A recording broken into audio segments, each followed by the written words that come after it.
que entremos en la radio. Nada. Yo estoy aquí ya dispuesto. Muy bien. Por los temas que me han mandado, a ver que los pillo otra vez. El primero era, ¿tú te acuerdas? ¿O lo miro yo? Bueno, sí, judicialización de la pandemia, bueno, pues todo lo que tiene que ver con las querellas que se están cruzando en los distintos juzgados de Madrid, todo lo que se está estirando la cuerda relativo al cese del coronel de la Guardia Civil, el informe del 8M, etcétera, etcétera. Bueno, ese era un primer tema y luego Bueno, había es el primer otros. tema, judicialización de la pandemia. Pues Más o empezamos por menos. ahí. Después el otro es lo de las movilizaciones y manifestaciones por lo de George Floyd. Bueno, y por el racismo y la brutalidad policial, que son más cosas. Eso, pues todo eso ya lo amplías tú. Y el tercer tema es lo Es el rey emérito. que se lo van a hacer como que lo investigan, ¿no? Exactamente, qué rápido lo has resumido. Bueno, pues vamos allá. Vamos a entrar en la radio en poquito tiempo, ¿eh? Vale. Así que preparados y saludamos. ¿Ya? Buenos días, Carlos Montouto. Hola, ¿qué hay? Buenos días a todas, buenos días a todos y buenos días a los que también nos van a ver a partir de Eso es. este martes por internet, ¿no? Sí, señor. Eso esperamos. A partir de cuando esté en las páginas web. Es decir, pero no. Sí, en las redes sociales, Eso correcto. es. Así veréis la cara que tiene el señor Carlos Montouto. Que es mucha, es mucha cara. Se ha faltado decir que era muy dura, pero bueno, eso No, también. eso no lo diré hasta dentro de un tiempo. Vamos a ver, primer tema, judicialización de la pandemia. Y tú me has puesto entre paréntesis que hablaríamos de la jueza Rodríguez Medel. Se la conoce más por el segundo apellido. La jueza Carmen. Medel le llaman, pero sí. Y bueno, sobre todo se la conoce por el famoso caso Máster, ¿no? Sí, Aquellos másters que quedaron en nada, cuanto a una investigación que prometía mucho sobre los másters falsos de la Universidad Carlos III de Alcalá de Henares en Madrid, que afectaban directamente a la señora entonces presidenta de la Comunidad de Madrid, doña Cristina Cifuentes, sí. y también al líder entonces recién elegido de la oposición, Pablo Casado. Muy bien. ¿Alguna biografía que podamos contar de la señora Carmen Rodríguez Medel? Podemos decir Bueno, que pertenece a la Asociación Profesional de la Magistratura, es la Asociación Conservadora, una de las, ¿no? una No de es la las. única, es una de las asociaciones conservadoras, pero bueno, esto de, ya hemos hablado muchas veces aquí en Es lo que hay, en Radio Clara, que la adscripción política de los jueces es siempre una cuestión, como mínimo, discutible, ¿no? Y que a mí personalmente no me gusta demasiado, porque en muchas ocasiones ya hemos visto cómo, con independencia de cuál es la afinidad política de cada cual, no necesariamente siguen el guión, lo hemos visto, de hecho, en algunos de los juicios, siendo o no sainetes, sobre todo en la investigación del caso Gürtel, y lo hemos visto también en otros pronunciamientos en donde pues determinados jueces se han desmarcado de la línea que se les presuponía, aunque evidentemente este sesgo ideológico que es casi inevitable en los jueces y en la vida pública en general en España, pues de alguna manera un elemento que es imposible de evitar, ¿no? Pero bueno, tú me pedías un poco una breve reseña de quién es esta señora y Sí, por qué estamos hablando de esta señora, porque sí, es que de pues todas las miles de querellas que se han presentado, no sé si miles, pero tantas, pero cientos de querellas que se han presentado desde que comenzó la pandemia contra Pedro Sánchez, contra el gobierno en general, contra distintos delegados del gobierno de Pedro Sánchez, contra contra el mismísimo Fernando Simón en varias ocasiones, pues solo hay una querella que se haya admitido a trámite, y de hecho contra esa querella, que ha sido contra el delegado de gobierno en Madrid, vinculándolo directamente por parte de la Guardia Civil, y de ahí un poco el mantra que colea y que se ha convertido en una especie de hype, como se dice en inglés, ¿no? De rumor que se convierte en noticia a base de extender el rumor, ¿no?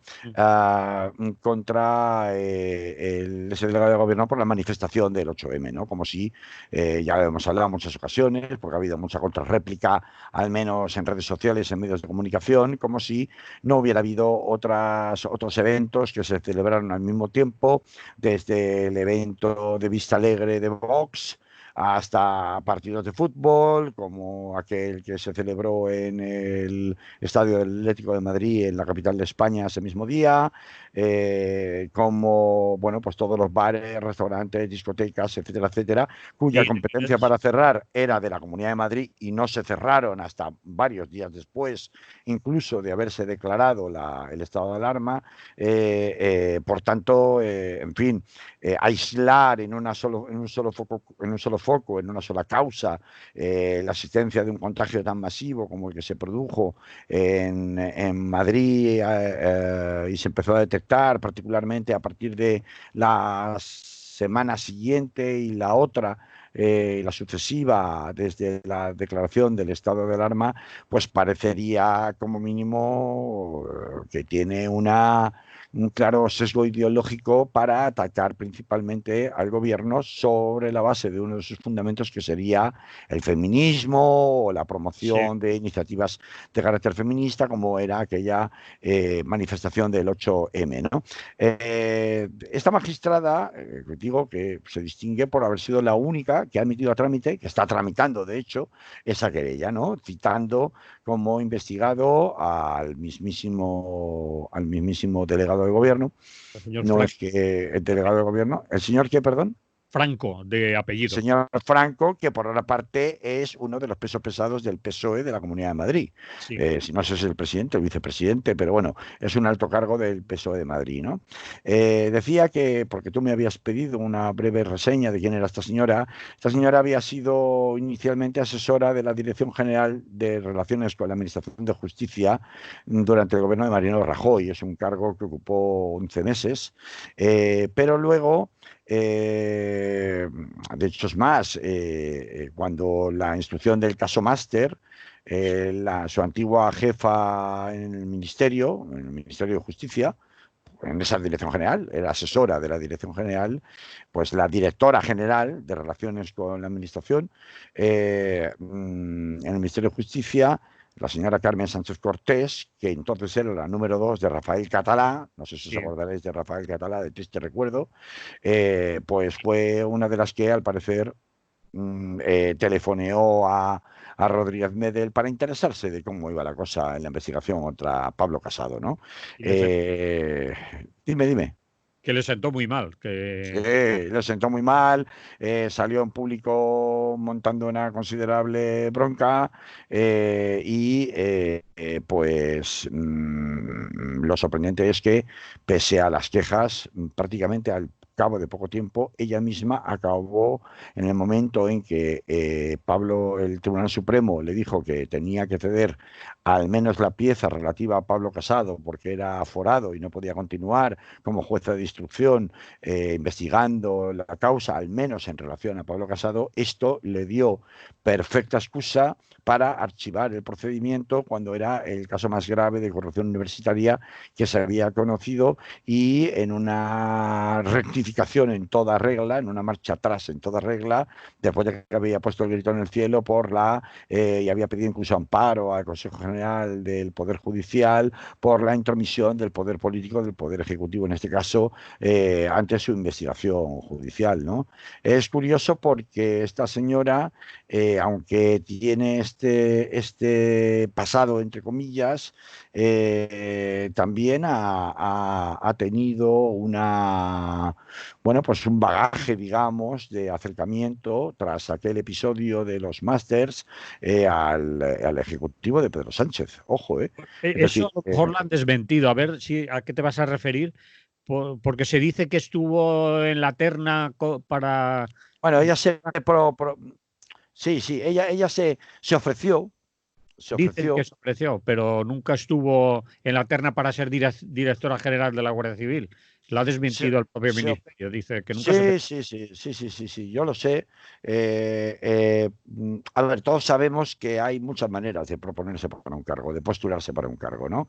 Uno puede postularse de manera indirecta, a través de terceros, que son los que proponen tu nombre, o puede hacerse de una manera oficiosa, es decir, en conversaciones de carácter privado, con personas que pueden guardar relación con el tribunal o con las personas que hayan de decidir la selección de ese cargo y que por tanto el que el ministerio desmienta que ella formalmente no se haya propuesto o no haya habido otros que lo hayan propuesto, no excluye, no hay que ser ingenuos en esta jugada, que efectivamente pudiera haber un intento de presentación de su candidatura, intento que probablemente fue abortado antes de que llegara a consolidarse como una petición oficial, ¿no? Y algunas malas voces, porque ahora mismo la señora Rodríguez Medel está en el punto de mira, evidentemente, porque es muy llamativo, ¿no? Es muy Sí. llamativo todo lo que ha sucedido y cómo se está haciendo utilización política y partidista en este momento, tanto de su propia instrucción como de todo lo que ha llevado aparejado esa instrucción, en particular lo que tiene que ver con el famoso informe de la Guardia Civil sesgado y tiene que ver con la crisis política que se le ha montado al ministro Marlaska a costa de la dimisión o del cese de el coronel de la Guardia Civil, ¿no? Eh, eh, mm, Algunas malas lenguas, pues bueno, pues inducen a pensar que esto es de alguna forma una especie de vendetta, porque ella testeó, probó a través de los cauces oficiosos en que se hacen estas cosas, la posibilidad de una promoción de puesto a través del gobierno de Pedro Sánchez, que fue cortada de cuajo, y en consecuencia de eso habría una cierta parte de despecho si es que esto fuera una tesis asumible, que es posible, pero que desde luego no está demostrada.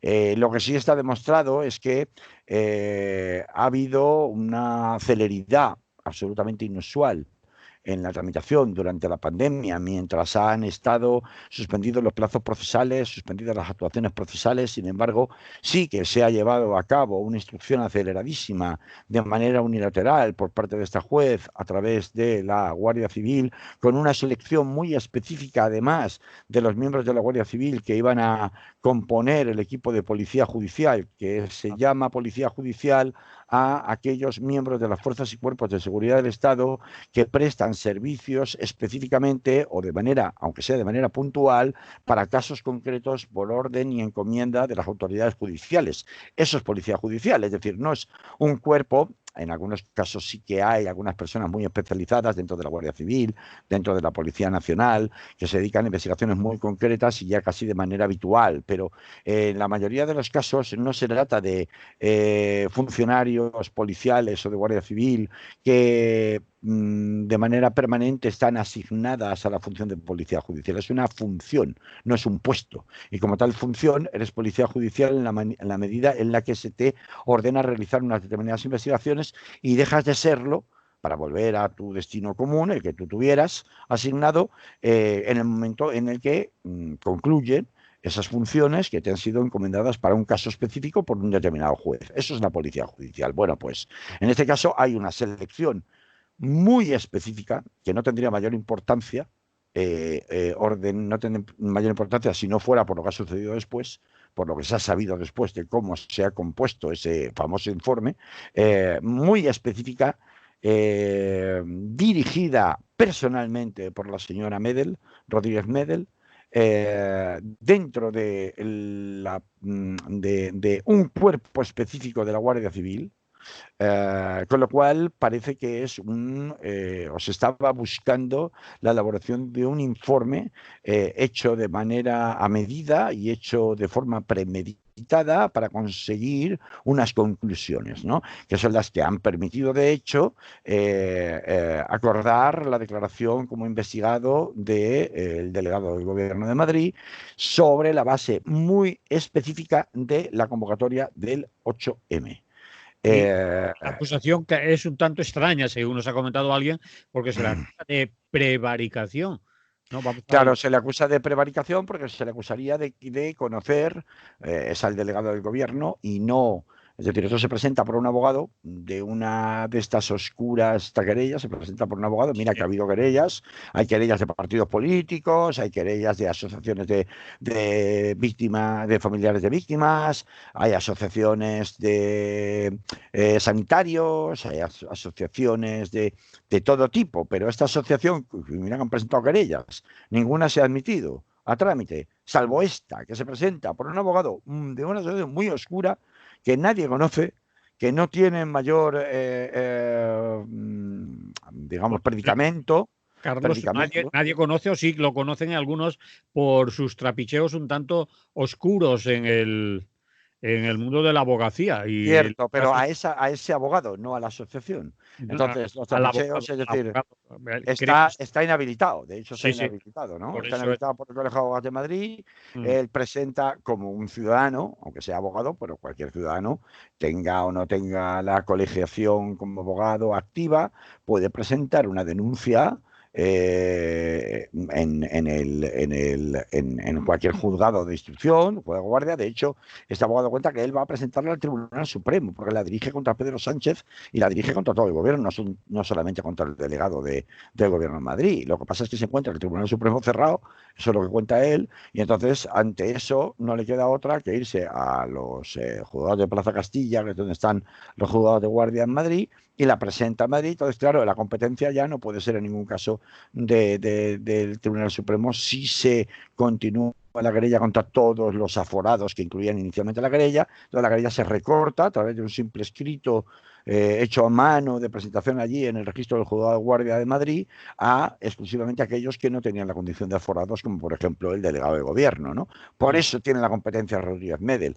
¿Qué hace Rodríguez Medel? Pues muy probablemente, y ya veremos si al final se le acaban pidiendo cuentas, porque ya van dos, la primera la de los másters, ahora esta, instrumentaliza esa investigación que cae en sus manos al día siguiente, por turno es la que está de guardia y por tanto es la que le cae lo presentado ese día, el día anterior, perdón, y son así las normas de reparto, los juzgados de guardia en España, y lo convierte en una causa propia en la que ella se lo guisa y ella se lo come, de una manera que es lo sorprendente, o no tan sorprendente, o lo que demuestra que se está buscando judicializar efectivamente la pandemia, más allá y además con unos intereses muy claramente espurios, porque no responderían, por ejemplo, se entendería, ¿no? La alarma social que generaría las asociaciones o concurrirían en la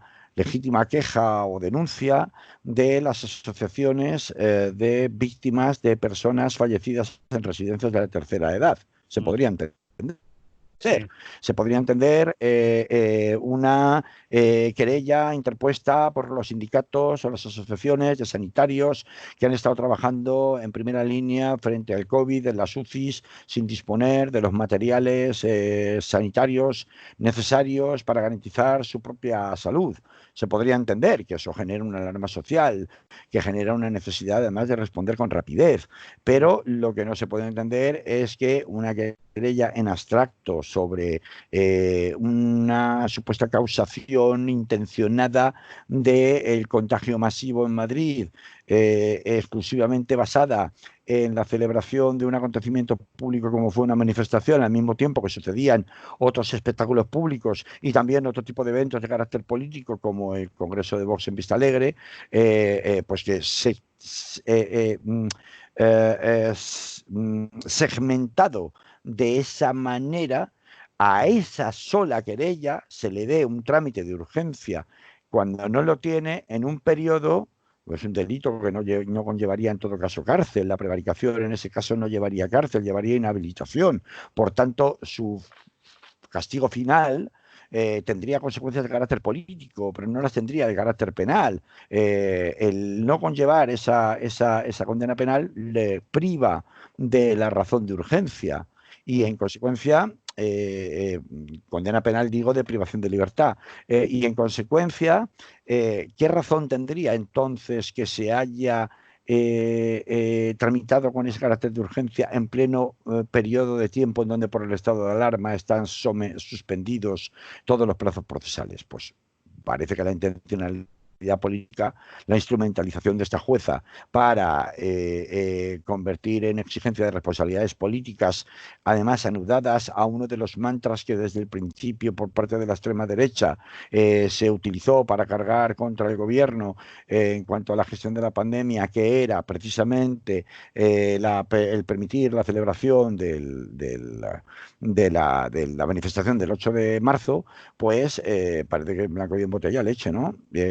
A partir de ahí, claro, se descubren toda una serie de cosas, ¿no? Porque todo esto va junto, ¿no? Es decir, una cosa es que esta jueza haya tratado de instrumentalizar por ánimo de revanchismo personal o profesional una querella concreta que es la que le cayó en sus manos y no otra, que haya además recurrido a pues una investigación como mínimo sesgada para conseguir un fin, con lo cual a lo mejor quien podría haber incurrido en prevaricación sería ella. Pero otra cosa distinta es la utilización, que a partir del momento en el que se conoce la existencia del famoso informe emitido a su instancia por la Guardia Civil en Madrid y el contenido de ese informe, todo esto provoca que los acontecimientos se sucedan vertiginosamente hasta convertir en una cuestión, en definitiva, habrá conseguido la señora Rodríguez Medel con todo lo que ha sucedido después su objetivo, si es que era ese el que tenía, más allá del resultado del proceso judicial, del cual, por cierto, la propia Fiscalía le está pidiendo expresamente ya que lo archive, porque obviamente no se ve causa. Y máxime cuando ha sido prácticamente destrozado mediáticamente el contenido de ese informe en el que la jueza se sustenta todavía hoy para apoyar su imputación y tomar declaración en calidad de investigado a un determinado gobernador civil, que se decía antes, ¿no? Esta parte pero antes, también la abogacía del Estado ya le había dicho algo parecido a lo que ha dicho la Fiscalía, creo que fue en el día de ayer, ¿no? Claro, porque en un primer... Sí, la abogacía del Estado, que por otra parte además, la abogada del Estado que lo está llevando es la misma que defendió en el Tribunal Supremo, no tengo el nombre ahora delante, pero es la misma abogada del Estado que defendió en el Tribunal Supremo, en el juicio del proceso, el cambio de calificación de rebelión a sedición, y que efectivamente fue finalmente acogido, ¿no?, por el Tribunal Supremo. Tanto es así que en el juicio del mayor trapero, también, al final, la propia Fiscalía, que no quería torcer la mano en cuanto al cambio de calificación a un delito que lleva aparejando una pena más leve, ahora sí, en el juicio del mayor trapero, sí que ha cambiado la calificación tras celebrar el juicio, está pendiente de sentencia. Pues esta misma abogada del Estado, efectivamente, ya había insistido reiteradamente a la jueza que el tema no estaba ni mucho menos claro y había recurrido, creo que está recurrida, de hecho, la declaración del como investigado del que estaba acordada para no sé qué día, el mes de junio, de este mes de junio, por parte de la señora Medel, del único investigado aquí en este momento. Bueno, hay unos cargos añadidos, ¿no?, del ministerio, que está, de la delegación, pero mejor dicho, que están también investigados, pero este es el cargo mayor. O sea que el Ministerio de Justicia y el Gobierno ha empezado a tomarse en serio con la designación de esta señora la investigación, sobre todo, que está haciendo Rodríguez Medel, sobre todo a raíz de pues toda la crisis política que ha permitido esta investigación en la forma tan sesgada que se ha hecho, con el cese de Pérez de los Cobos al frente de la Comandancia de la Guardia Civil de Madrid, como jefe máximo que autoriza y firma ese informe, y toda la malísima política de comunicación del señor Marlaska a la hora de justificar el cese por parte de su directora general de la Guardia Civil y por parte de él mismo, haciéndolo coincidir en fechas con precisamente el conocimiento público, la filtración que hubo de ese informe, en definitiva, permitiendo con todo ello que se haya acabado haciendo lo que se pretendía y se sabía que no se debía hacer, que era, tan pronto como todavía estamos en el estado de alarma, entrar a judicializar definitivamente otra vez y volver a hacer política de los muertos a través de los tribunales, como en este país conocemos que se ha hecho durante años, en particular por el Partido Popular con las víctimas del terrorismo, ¿no? Volvemos otra vez a las andadas en un momento que todavía tenemos las heridas abiertas, todavía hay mucho dolor, todavía hay muchas cosas que aclarar, y en un momento en el que además esto sirve, toda esta borrasca, todo este ruido mediático que se ha organizado en torno a esta investigación, en torno al cese de Pérez de los Cobos, en torno a las multitud de opiniones autorizadas y no autorizadas que se han vertido en medios de comunicación, en redes sociales, etcétera, etcétera, sobre la intromisión del poder político y ejecutivo en el poder judicial y en algo tan, como digo, siempre tan doloroso como es hacer política de los muertos, ¿no? En este país, ¿no? En definitiva, en una de los tabús en los que se había tratado de no entrar hasta la fecha, esta investigación ha permitido que esto ocurra, cuando al mismo tiempo además desvía los tiros de la verdadera investigación judicial que se debería producir, sin ninguna duda, no por si el gobierno Salvador Illa o el señor Simón tenían dotes adivinatorias para saber con absoluta seguridad, como no lo sabían, porque tampoco adoptaron ningún estado de alarma ni de alerta, ni los franceses, ni los italianos, perdón, ni los ingleses, ni incluso los alemanes, que tardaron o decretaron más o menos a la vez el estado de alarma en sus respectivos países, con distintas medidas de confinamiento y distintas medidas de seguridad por salud pública en cada uno de esos países. No, en lugar de esto, donde verdaderamente, y es lo que se está despistando del foco de atención pública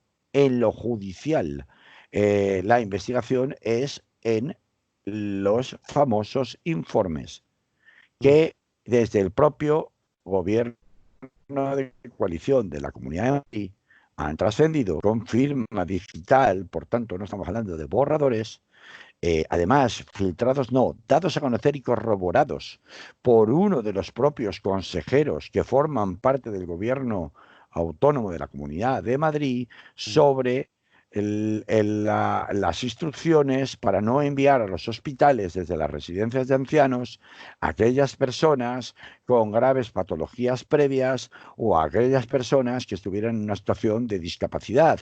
Y esto, que ahora mismo es solo una tormenta política en los medios de comunicación, no está todavía judicializado, cosa que es absolutamente inverosímil y desde luego que muestra la desproporción con lo que ha sucedido en este caso de la señora Medel. Bien, pues concluimos y cerramos el caso de la señora Rodríguez de Medel, si quieres, y entramos en ese segundo tema ya que estabas entrando, que es lo que ha ocurrido en las residencias para ancianos en Madrid, ¿no? Pues hombre, yo creo que es verdaderamente la verdadera tormenta política, más allá del ruido que con ventilador caracteriza como forma de hacer política a la derecha cuando está en la oposición, en relación a estos temas de si acordaron pronto o tarde el estado de alarma. Pues claro, es que era un poco patético ver a Salvador Illa, me parece que fue el domingo o el sábado, en una entrevista, en una rueda de prensa, diciendo aquello de sí, nos equivocamos porque lo teníamos que haber visto venir antes, pero igual que nosotros se equivocaron en toda Europa. Es decir, es que eso ya debería permitir dar por zanjado, porque es una cuestión de sentido común y de proporcionalidad, todo el ruido que se ha organizado por la derecha, repito, en relación al tema de la querella contra el delegado del gobierno de Madrid, la investigación de Rodríguez Medel, que espero que acabe efectivamente en nada, y sería conveniente que además fuera lo más rápidamente posible, que se le evitara el caso de las manos y se cerrara por la audiencia provincial en Madrid a través de recursos de la Fiscalía o de quien procediera, porque luego bien que se dan prisa en cerrar otra clase de investigaciones, ¿no? Y se concentrara en lo que verdaderamente es importante. Es decir, mire usted, es que la mayoría de los muertos en Madrid se han producido de una manera escandalosa en la proporción en las residencias para personas mayores.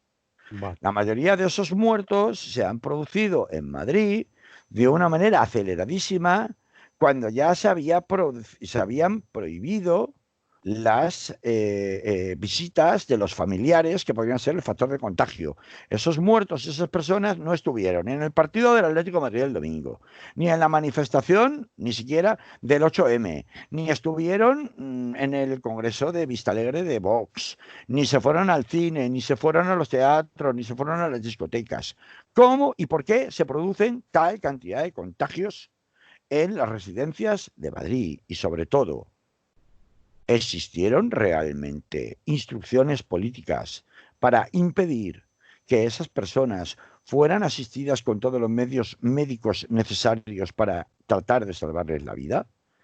Y eso ahora mismo vuelve a quedarse, se le priva de la gravedad, de la importancia que tiene, para rebajarse, diluirse en un mero sainete en las televisiones, en los medios de comunicación, entre tú me dices y yo lo niego, tú me dices y yo lo niego. Y qué vergüenza el señor Pablo Iglesias, decía ayer la presidenta de la Comunidad de Madrid, cómo se atreve a jugar con los muertos, diciendo que, vamos, poco menos que nosotros hemos tenido la intención de matarlos en función de cuántos años tuvieran. Bueno, pues mire usted, es que los criterios, esos criterios, efectivamente se llegaron a barajar no solo en la Comunidad de Madrid, también en un momento crítico donde se estaba a punto de llegar al extremo máximo de la curva en el uso de las UCIs, de la disponibilidad de camas UCIs en Barcelona.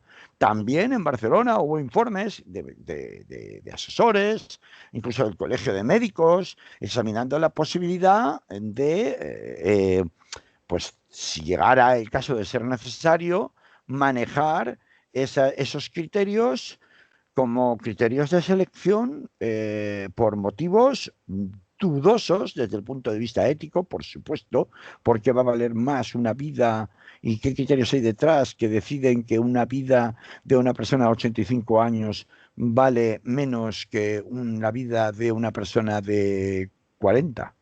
¿Criterios de qué clase? Criterios productivos, criterios estadísticos, criterios, a ver, desde el punto de vista ético y moral, es muy, muy, muy tan discutible que incluso nunca nos hemos visto abocados en este país a algo así. En Italia también se planteó, en Italia también hay sospechas, incluso investigaciones judiciales, aunque todavía nada avanzadas, sobre que efectivamente en determinados territorios con una sobredosis, sobrecarga tremenda de pacientes infectados con necesidad de hospitalización y de cama UCI, cuando no había ni respiradores suficientes ni camas UCI suficientes, se sospecha en algunos territorios italianos que efectivamente ese criterio fue utilizado y que se dejó morir en las residencias a muchos ancianos. Este es un tema de judicialización que sí que es necesario adoptar porque ha afectado a demasiadas personas. Otra cosa distinta es que sea ahora el momento de hacerlo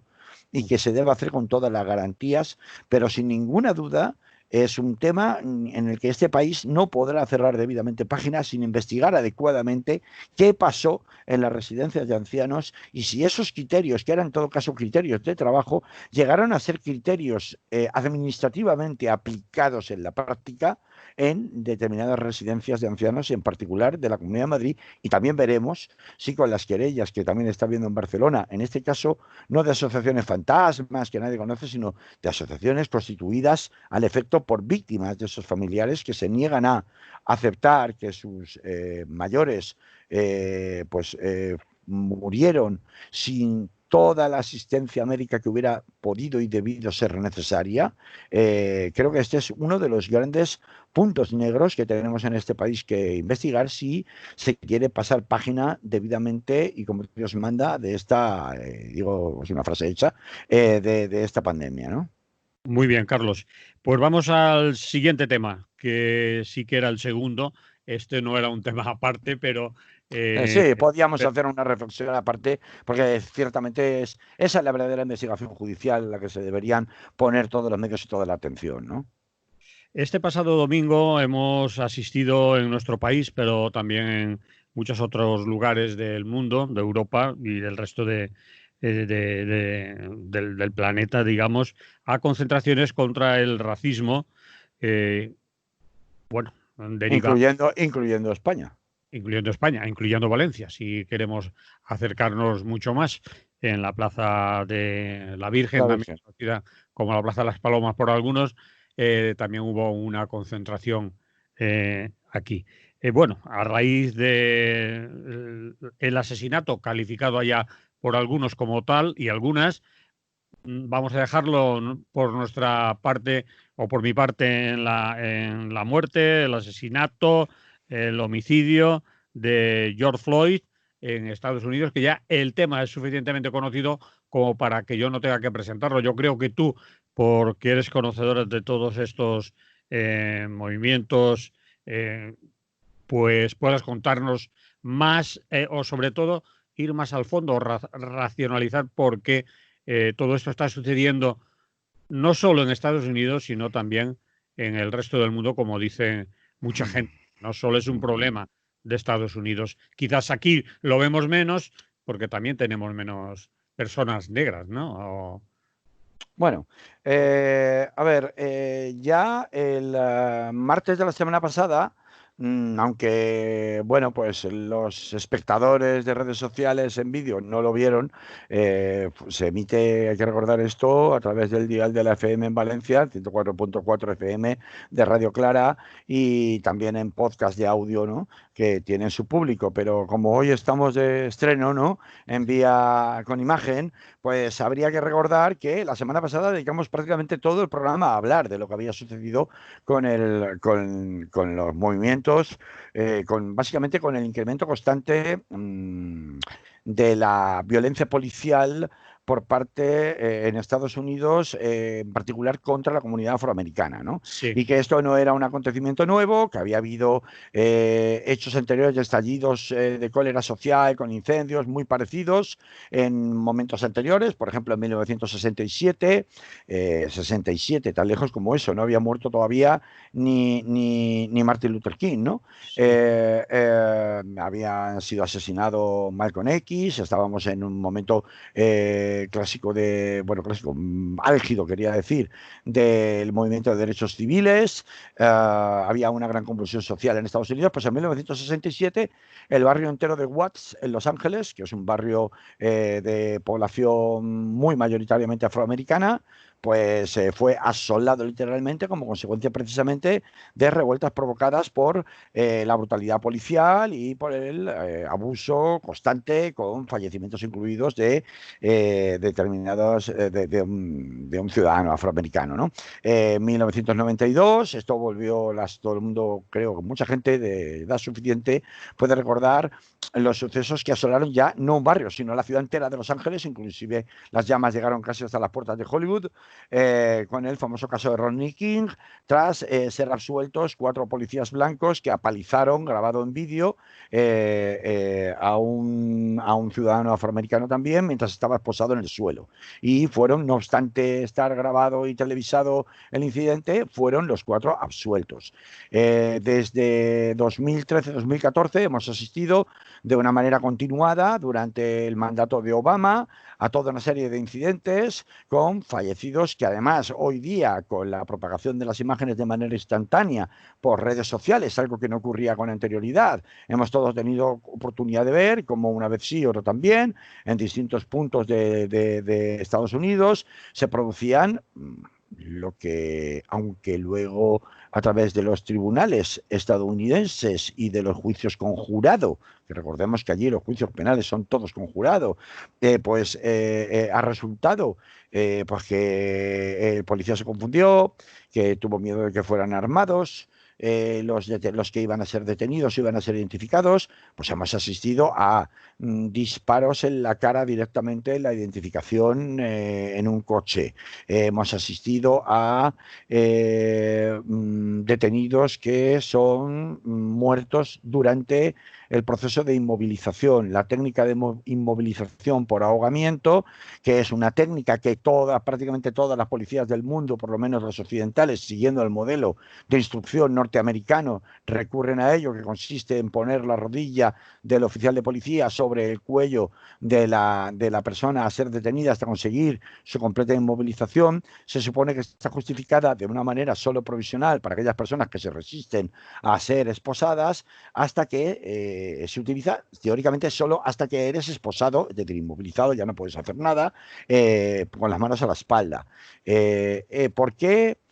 Cuando todo ese bullir de indignación creciente a través de los sucesivos incidentes con fallecimiento de personas negras, incluso sin fallecimiento, hemos visto palizas de policías a menores, ¿no? A menores de edad negra, sacar del pelo desde a una alumna dentro de la clase de un colegio.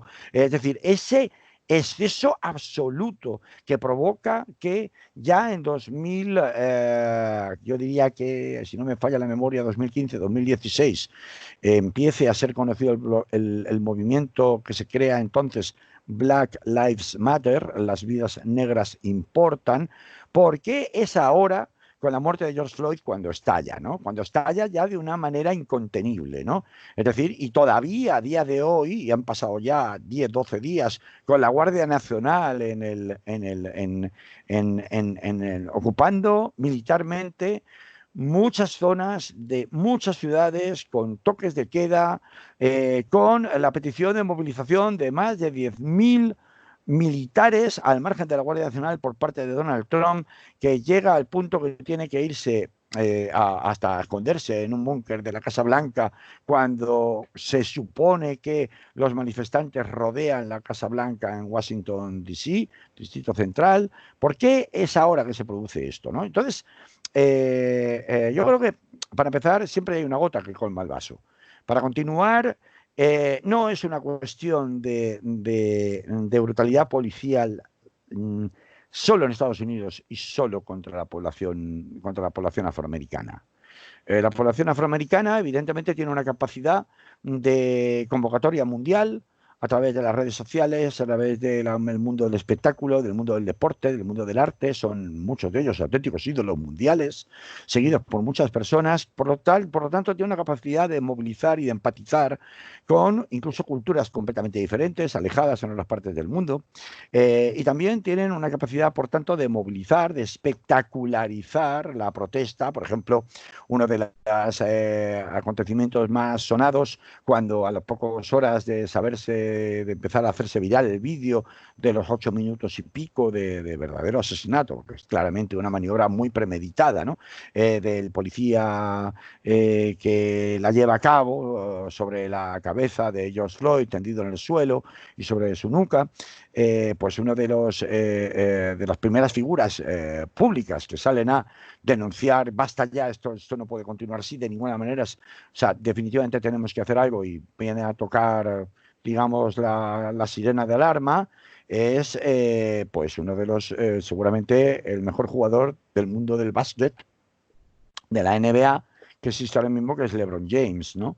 Quiero decir, que alguien como LeBron James, que puede cifrar su número de seguidores en las redes sociales en centenas de millones de seguidores en todo el mundo, casi al nivel de un Messi o un Cristiano Ronaldo, evidentemente impide que esa noticia y que esos hechos puedan seguir siendo ignorados por los más media. Es decir, lo que hace que este acontecimiento pase a los más media desde el primer momento, y entonces la viralización de las redes se multiplique por 1000, es precisamente la intervención de figuras muy destacadas del mundo del deporte y del espectáculo.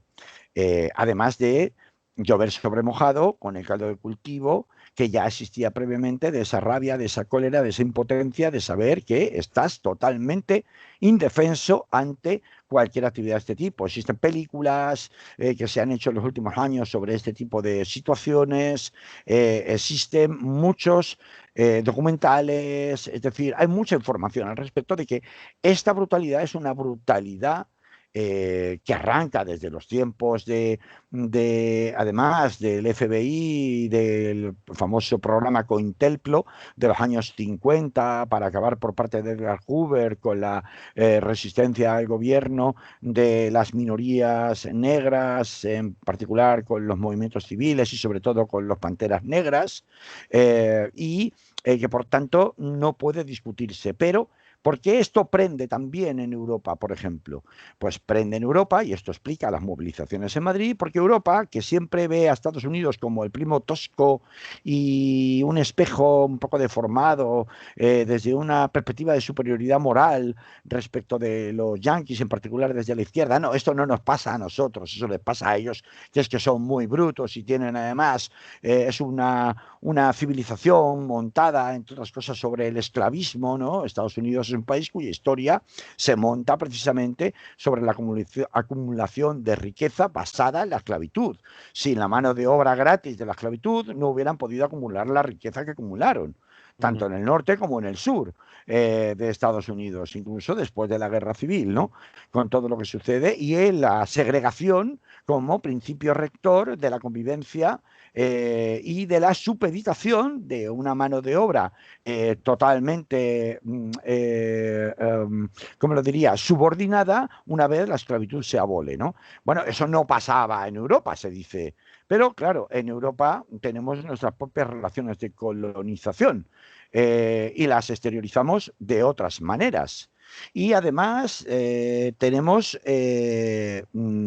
también una segmentación de la sociedad que progresivamente en algunos lugares se ha ido guetizando, es decir, estableciéndose a través de guetos, por ejemplo en Bélgica, por ejemplo en Francia, con les banlieues, que se nutren principalmente de inmigración africana, pero no solamente africana negra, también africana magrebí, que es muy importante. Tenemos la radicalización de algunas de esas comunidades o de algunos miembros dentro de esas comunidades, y también tenemos unas perspectivas de no futuro, ese confinamiento de amplios sectores de la población a las que aparentemente se da acceso en la participación de la sociedad. En realidad luego se demuestra que tienen, en el caso de Inglaterra es el mismo, son melting pots, es decir, mezcla de culturas, de civilizaciones, se vende en un paquete como que eso consiste en la riqueza de la democracia y que eso la inmigración nos enriquece. Se ha estado vendiendo así desde la descolonización de África, tanto por parte del Reino Unido como por parte de Francia como principales referentes, pero después de todo eso resulta que la realidad es que hay un ostracismo de unas comunidades que lo tienen mucho peor y además tienen un hostigamiento constante, un tratamiento de distinta clase por parte de las fuerzas policiales, porque son racistas per se.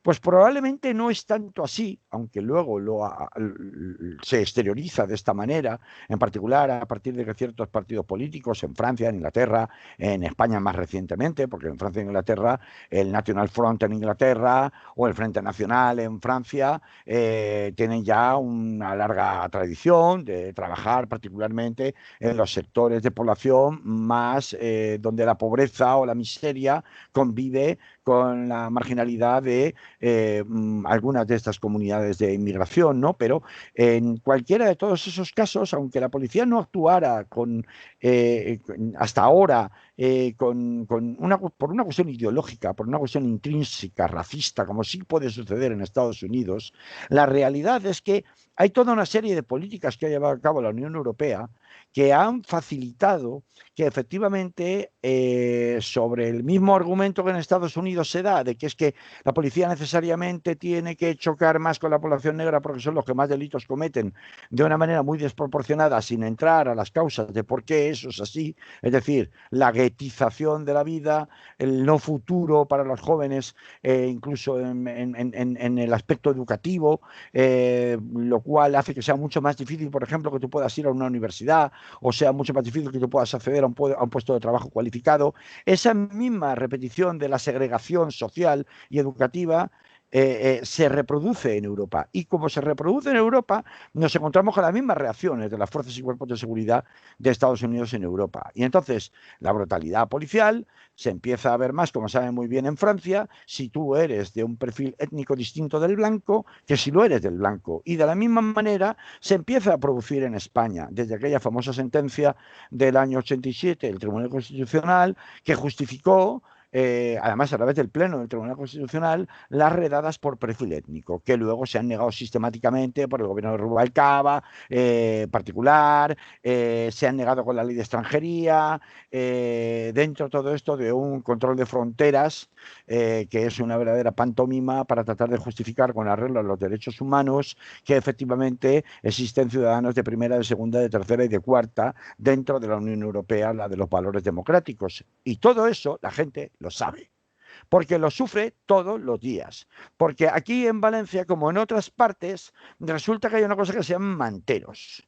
Y resulta que esa famosa falta de prejuicio racista en el actuar oficial de las instituciones no se ve por ninguna parte cuando se ve las operaciones dirigidas específicamente a desarticular, bajo la justificación de que se está cometiendo un delito, desarticular con especial saña determinados grupos de personas que se encuentran en una situación de exclusión sin que se ofrezca paralelamente ninguna alternativa de vida o de supervivencia a esas personas. Y lo acabamos de ver, por ejemplo, en la aprobación del ingreso mínimo vital, en donde se ha dejado fuera finalmente a los solicitantes de asilo. Y lo acabamos de ver y lo vemos constantemente con la reapertura una vez se termina el estado de alarma y se vuelven a reabrir las fronteras de los CIES, que ya ha sido anunciada otra vez. Es decir, que hay toda una serie de estructuras que son de carácter xenófobo, con una aplicación, desde luego como mínimo xenófobo, si no racista directamente, y que son la perpetuación de toda una serie de estructuras coloniales que permiten amasar, y han permitido a España, a Francia, a todos los países europeos, amasar unas riquezas de la misma manera que los Estados Unidos las amasaron, aunque estos no hayan limpiado su pasado segregacionista, a través de la esclavitud. En este caso, a través de la colonización en el caso de Europa. Por ese motivo, es normal que esas llamas que hemos visto en Estados Unidos prendan en otras partes del mundo y prendan en particular en Europa. Y la población racializada que en Europa, y no solamente en España, no solamente en Valencia, que están hartos de sufrir esa discriminación cuando vas a entrar a una tienda e inmediatamente por tu color de piel te persigue el seguridad, cosa que no haría si fueras, por ejemplo, con tu novio o con tu novia blanca o con tu amigo o con tu amiga blanca. Entonces no lo haría. Y están hartos de ver cómo cuando te vas a presentar a alquilar una casa, resulta que por el teléfono te dicen que sí, cuando vas a ver el piso, en el momento que ven que eres negro o que eres de otra procedencia étnica, te dicen que no, ay, lo siento, es que 5 minutos antes lo acabo de alquilar. Estas cosas que a ti, a mí, Manolo, no nos pasan, evidentemente son el pan nuestro de cada día. Y si además de esto le añadimos la forma de intimidar y pedir papeles sistemáticamente, que por razón de tu perfil étnico se te hace por parte de la policía, y el tratamiento, pues no diré que siempre, porque sería una exageración, pero sí en muchos casos, en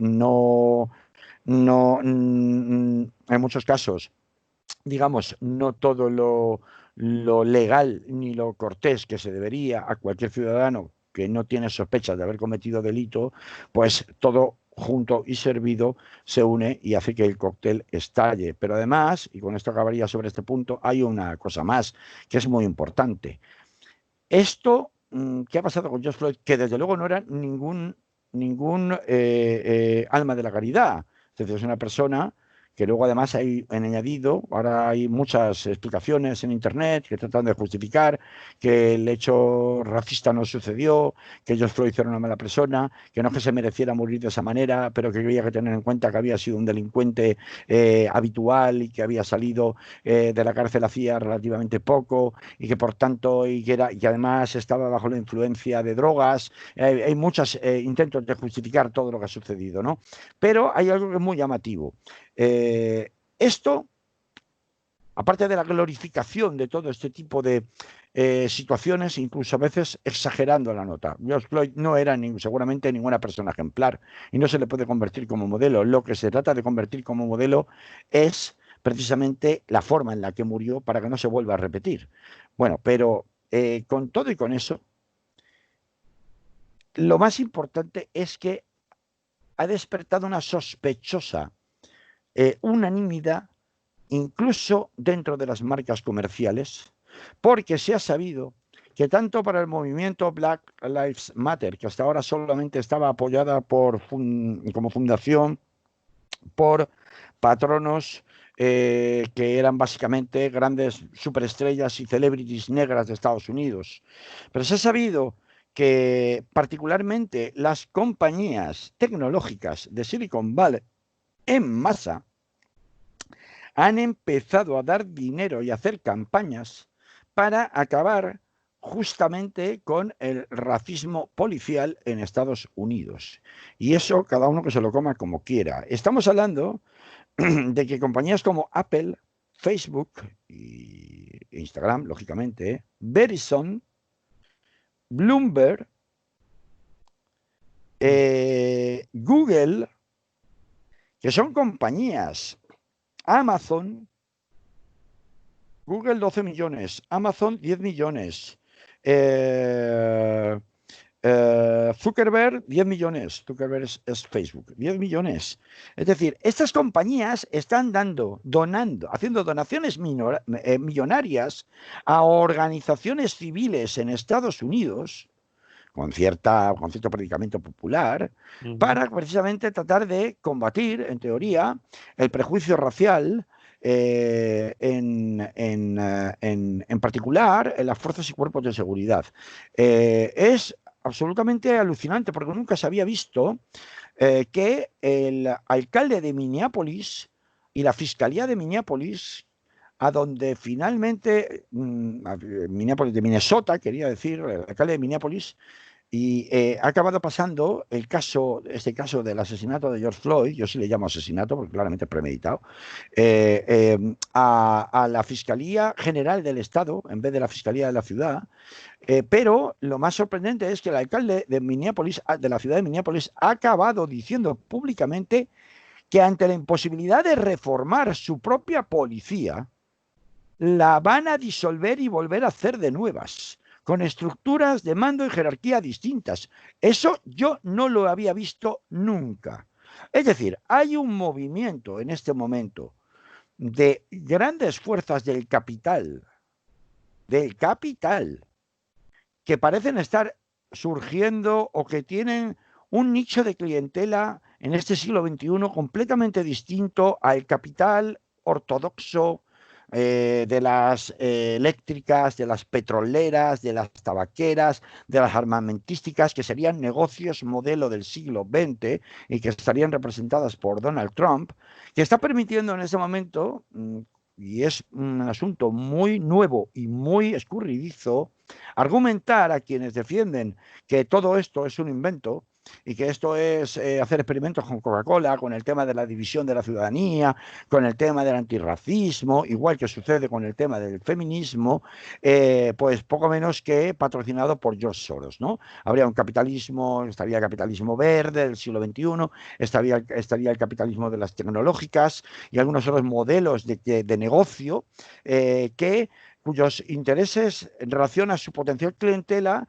están directamente reñidos con los intereses de los negocios clásicos del capital por excelencia, que es el capital del Estado, o sea, el capital de la seguridad, el capital como digo, de las petroleras, de las eléctricas, de las farmacéuticas, etcétera, etcétera.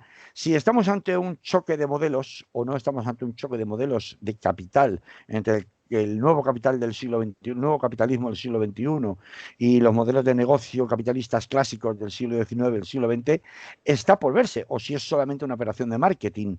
Pero, en cualquier caso, está habiendo mucha provisión de fondos, mucha provisión de capitales, de dinero en la lucha antirracista en este momento, que estará por verse cómo en realidad se va luego a estructurar y qué deudas va a contraer el movimiento antirracista, al menos en Estados Unidos, con arreglo a aquellos que les están dando tantísimo dinero. Eso no ha llegado a España, evidentemente.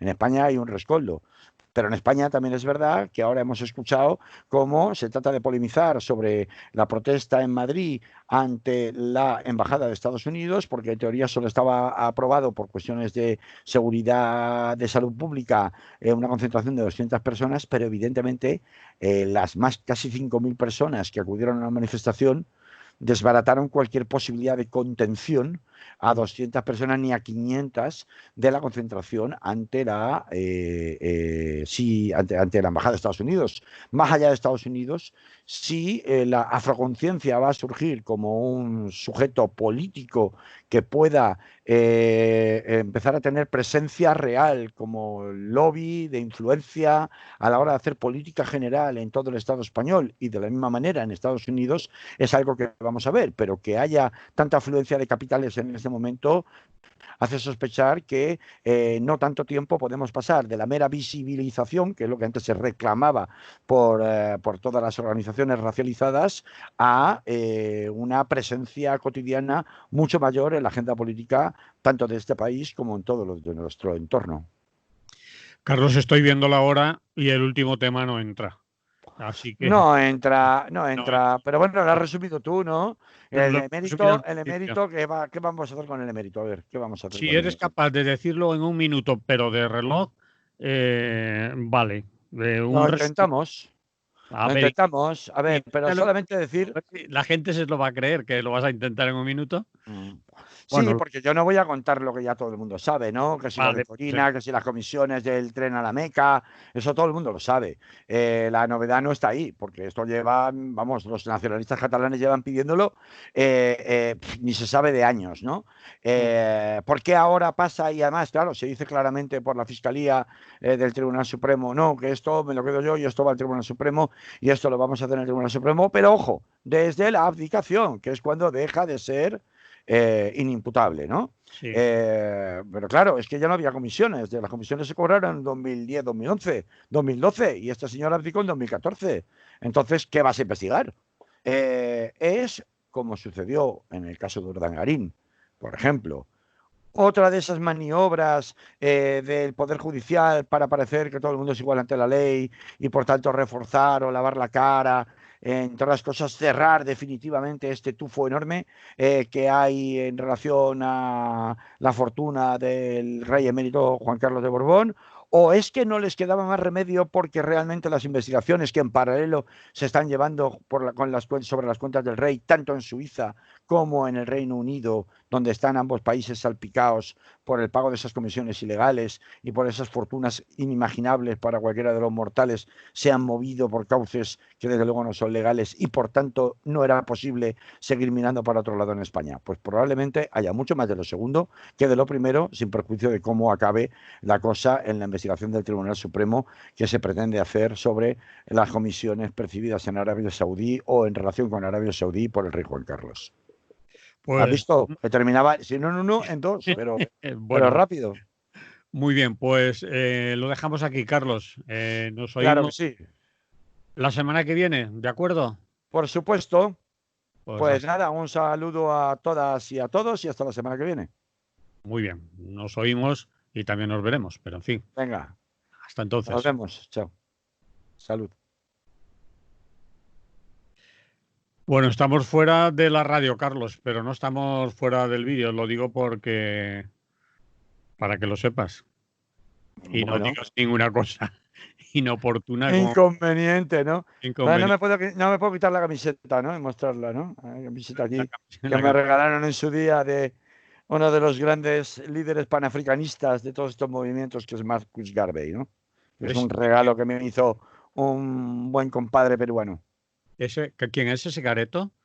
Pues ese careto es de Marcus Garvey. Pues claro, yo Marcus no. Mosiah Garvey, que es el líder del panafricanismo, Muy bien. o uno de los grandes líderes del panafricanismo, que viene a contar, bueno, es un señor, pues es una historia alucinante, un revolucionario, sindicalista, revolucionario.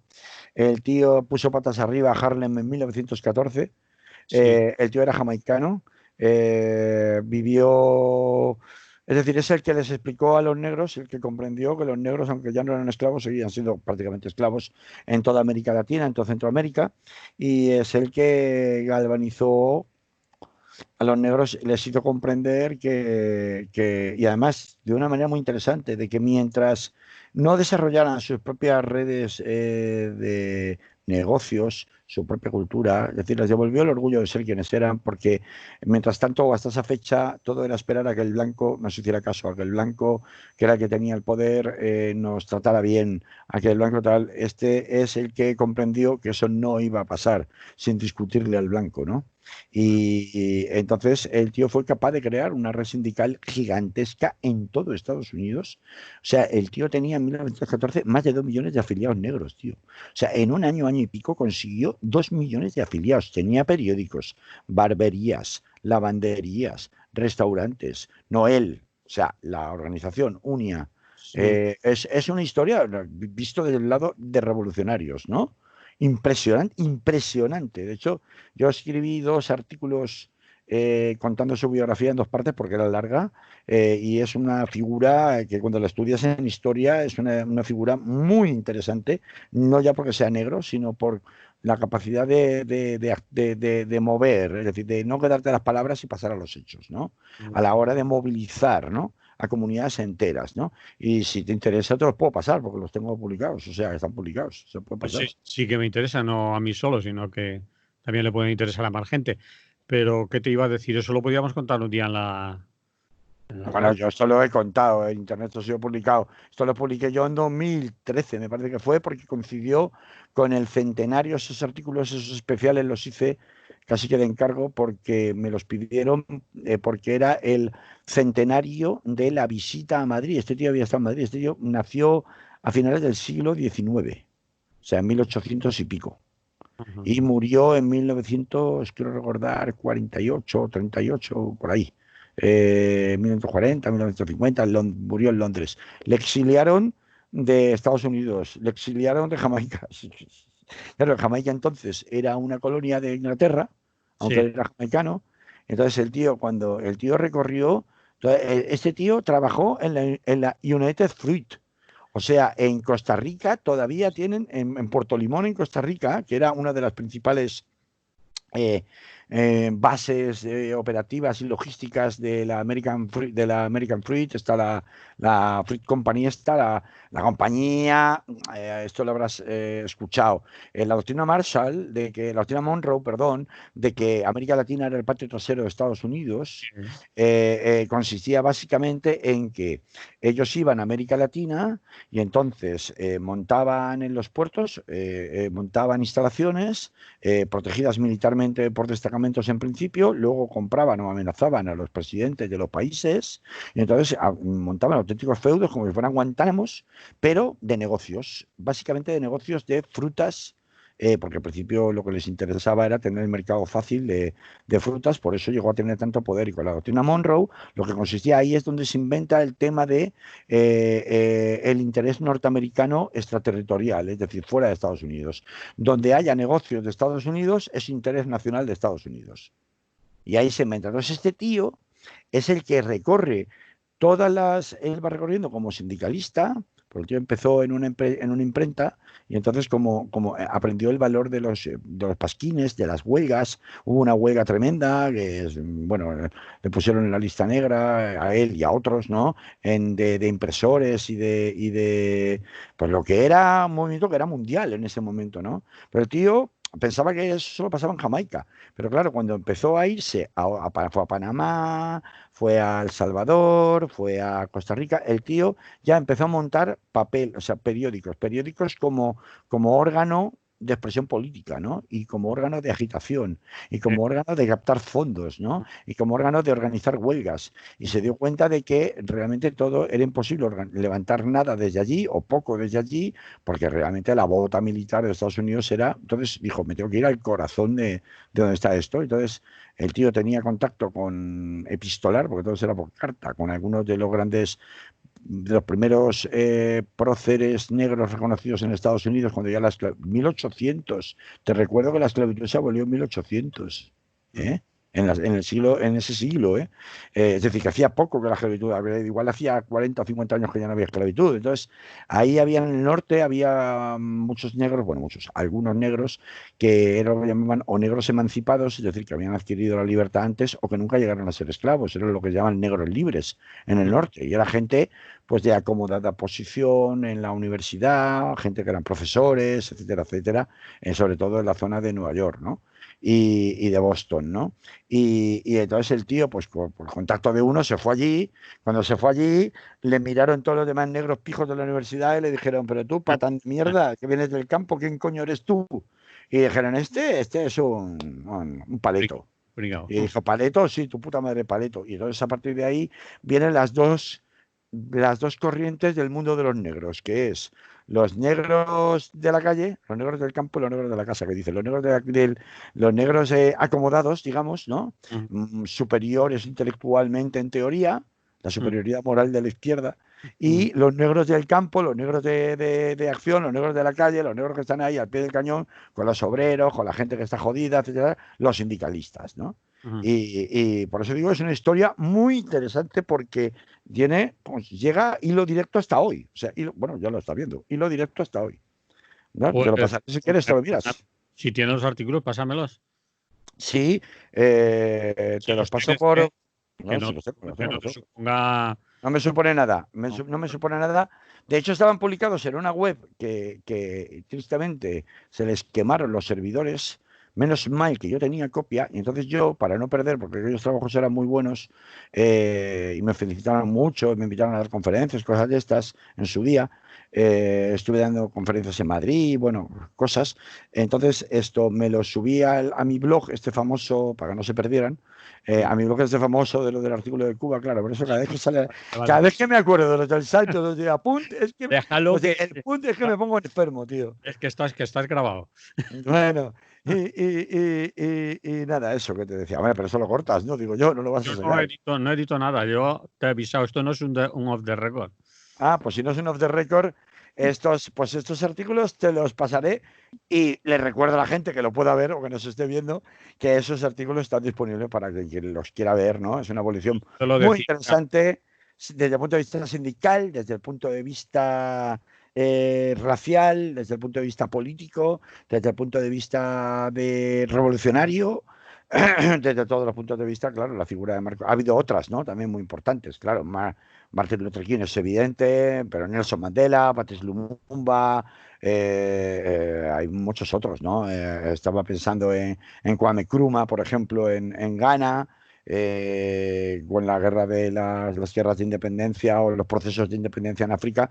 También hay grandes líderes que han aportado mucho, ¿no? A toda esta cuestión de la diáspora y de la colonización y de la esclavitud y cómo eso ha influido en cómo se ha conformado las estructuras de poder, ¿no? Que ahora vemos que le saltan las costuras, ¿no? A través justamente de uno de los diques de contención de los patronos del capital, que son las fuerzas y cuerpos de seguridad, ¿no? Es decir, ojo, porque se saltan esas costuras, o sea, que Minneapolis tenga que rehacer, porque se reconocen incapaces de reformarlos, de Pero yo reformar creo el cuerpo de policía y tengan que hacer un cuerpo de policía nuevo, me parece te alucinante. lo iba a decir antes cuando estábamos en radio que, bueno, a lo mejor es hacer algo para que parezca que se cambie y que todo siga igual. Sí, Porque, pero para eso no te hace falta, ¿no? Dices que vas a reformar, como se dice siempre, y ya está, ¿no? vale, Pero llegar al extremo de hacer un anuncio semejante, y yo no digo que si- realmente vaya a ser eficaz, pero bueno, pero si lo hacen solo en Minneapolis y lo demás, ¿qué? bueno, pero es un paso, ¿no? Bueno, Y con la cantidad de dinero, que es algo que a mí personalmente me preocupa, es decir, una cosa es que son movimientos más o menos horizontales y espontáneos, como Black Lives Matter, aunque tengan donaciones, pero donaciones localizadas de personajes públicos importantes, y otra cosa es que grandes corporaciones que eso nunca habían mostrado ningún interés muy al fuerte, personas muy respecto, de fuertes. pronto estén metiendo esas docenas de millones que están metiendo de capital justamente en esto, que dices, hombre, ya, pero eso es una operación de marketing, sin Sí, duda es una operación de sí, marketing, sí. pero los millones, si es verdad que van, van. y a manos de quién van y para qué van y para qué van a ser utilizados. Y realmente van a ser utilizados para lo que se dice que van a ser utilizados. Entonces, de hecho, a Marcus Garvey, ya que le mencionábamos antes por lo de la camiseta, precisamente la estratagema que siguió el FBI de Edgar Hoover y el presidente Lyndon Johnson, quiero recordar que era el que estaba entonces, allá por 1920 y pico, cuando ya 25, cuando ya el movimiento Garveyita o de Marcus Garvey y su partido, la UNIA, que son las siglas en inglés, ¿no? Del partido, ¿no? Y de la organización, más que partido, ya era imparable, tenía delegados en casi todas las grandes ciudades de Estados Unidos y tal, fue precisamente acusarle de fraude en los libros contables, es decir, de acusarle de estafa, porque es el famoso, con la famosa promesa del Back to Africa, los famosos barcos de la libertad, la famosa, que llegaron de hecho a haber 2 viajes, ¿no? En donde la gente que quisiera, pues podía pagar su pasaje y te podían devolver de Estados Unidos a África, de donde en realidad todos habrían salido, ¿no? Aunque fuera a través de sus ancestros, ¿no? Bueno, pues con eso el gobierno se las apañó para desacreditarlo definitivamente por vía precisamente del manejo del dinero. Y el tema del manejo del dinero puede ser aquí también una estratagema para poder desacreditar definitivamente a todas estas organizaciones y movimientos. O sea que cuidado cuando uno recibe dinero de gente tan poderosa, porque nunca es gratis, ¿no? Más allá de que a ellos les sirva como estrategia de marketing para sus clientes, ¿no? El fútbol también lo ha hecho, por ejemplo, ¿no?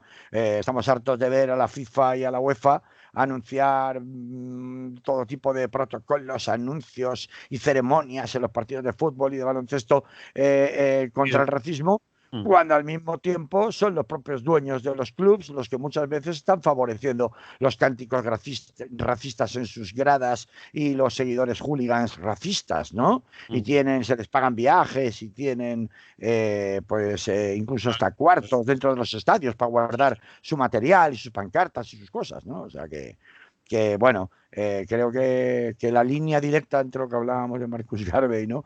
Y muchos otros, ¿no? Hasta Malcolm X, que antes hemos mencionado, la Nación del Islam, todo esto que en Estados Unidos todavía está presente, ¿no? Aunque no lo parezca y aparece y reaparece constantemente en este tipo de movilizaciones, los propios Panteras Negras, nos conduce hasta hoy mismo, lo estamos viendo, ¿no? Así que es un tema, pues, yo creo, de máximo interés, porque poner en cuestión o en jaque, o por lo menos sobre la agenda política pública, la necesidad de reformar muchos protocolos de actuación de la policía, es un enorme paso adelante, mucho más allá de si reformo o no reformo la ley de seguridad ciudadana, ¿no? Es decir, que esto va mucho más lejos en cuanto a, por lo menos, al anhelo y a la esperanza, ¿no? Otra cosa distinta es que sean capaces de articularlo de una manera en donde el ejemplo del alcalde de Minneapolis teniendo que deshacer su cuerpo de policía, pues sea algo que se generalice o por lo menos que provoque pues que en la agenda política y en la confrontación política esto esté en primer plano o en una de las principales preocupaciones de la ciudadanía, ¿no? Y eso es lo verdaderamente importante de todo el caso George Floyd, ¿no? Más allá de si este señor era una vida ejemplar o no lo era, que es lo de Eso menos, es lo ¿no? que tendríamos que seguir, quizás en próximos capítulos, si esto de George Floyd se va a terminar y se acabó, o va a ser va a servir de algo más, no solo en Estados Unidos, sino Pues sabe lo que dicen los buenos detectives y la buena novela negra, ¿no? Siga el rastro del dinero, siga el rastro del dinero. Sabremos si va a pasar algo o no cuando sepamos qué va a pasar con todo ese dinero que todas estas grandes corporaciones tecnológicas pretenden invertir en estas causas, ¿no? Y a través de estas organizaciones, ¿no? bien. Bueno, Carlos, que me tengo que ir a escuchar Radio Clara. Sí, eso es lo que tendrían que hacer nuestros oyentes, que parece y nuestros televidentes espectadores de redes sociales, que parece que si no les das contenido en imagen, y además que pasen cosas, o sea, si me rasco la nariz o me quito la camiseta, igual tenemos más audiencia, en fin, Pero no cosas te que no la son el camiseta, ¿eh? motivo de este programa, ¿no? Evidentemente, ni de esta emisora, ¿no? Muy bien. Bueno, como te he dicho, ahora sí que detenemos la grabación porque no somos ni la ETV ni la TVG para hacer un off the record. Así Muy que bien, muy bien. a Pues los nada, no sé, recuerda no pasarle esto a la ABC. No, no sé esto. Como el de Irene Montero. Un abrazo, Manolo. Bueno, hasta luego. Adiós, hasta luego. Hasta luego.